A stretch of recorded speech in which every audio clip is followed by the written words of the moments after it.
વેળાવળના iconic રોડની કામગીરી ગોકળ ગતિએ ચાલતી હોવાથી સ્થાનિકો હેરાન પરેશાન થયા છે। રોડની કામગીરીને લઈને સ્થાનિકોમાં રોષ જોવા મળી રહ્યો છે। રોડ ખોદાયા બાદ કામગીરીમાં ઝડપી પ્રગતિ ન થતાં શહેરના મુખ્ય માર્ગ પર ટ્રાફિક જામ, ધૂળ ઉડવાની સમસ્યા ઊભી થઈ છે। ત્યારે પાલિકાના ચીફ ઓફિસર પારસ મકવાણાએ કહ્યું કે ભૂગર્ભ ગટર લાઇનમાં ગંભીર બ્લોકેજ મળી આવતા તેની સુધારણા માટે પણ કામગીરી હાથ ધરવામાં આવી છે। રોડ બની ગયા બાદ ફરી ખોદકામ ન કરવું પડે તે હેતુથી બંને વિભાગનું કામ પહેલા પૂર્ણ કરાઈ રહ્યું છે। સર્કલથી લઈ અને સોમનાથ સુધીનો આઇકોનિક રોડ જાહેર કર્યો છે।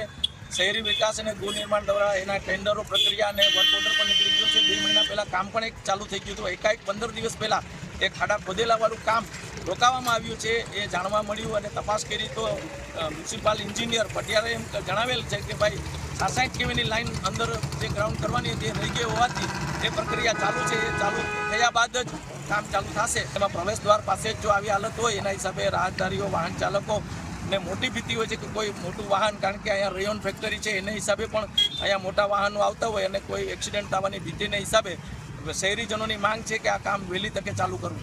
2 મહિનાથી રોડ બંધ છે। કામ કોઈ પ્રજા કોઈ અધિકારી કોઈને કાંઈ ખબર નથી પડતી કે આ 1.5 મહિનાથી છે। અહીંથી રોજ કલેક્ટર સાહેબ નીકળે, એસપી સાહેબ નીકળે, મામલતદાર સાહેબ નીકળે ઇનાટ જવા હાટું, તો એટલે ક્યારનો રોડ બંધ છે તો એટલી ખબર નથી પડતી કે હાલો અમે વહેલું કરીએ।